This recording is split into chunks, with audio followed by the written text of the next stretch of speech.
Patrick at Pals, and Jim is going ahead with the front, and we decided to inspect the back brakes. Jim, what can you tell me about these back shoes? Well, when you first look at it, it's like, okay, this is all real good shape. It's all fairly new stuff back here. But if you notice here, on the top side, right down here, the distance from here and the distance from here to here. The longer distance on the brake shoe should be on the front.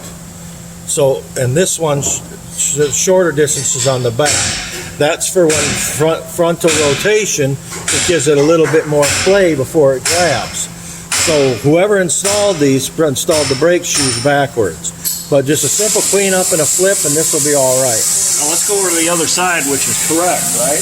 Yes, this other side is correct. On this side, as you can see, the back is further forward, and the front has got the longer distance. So what we've got is a technician in the field is not paying attention when he's putting these together. And this can create a pull because the brake shoes are opposite of one another and they'll contact at different points, which could create a pull. When you're doing brakes, make sure that you do them properly. If you've got a 70 Torino and you want it to stop right, bring it to Pal. See you soon.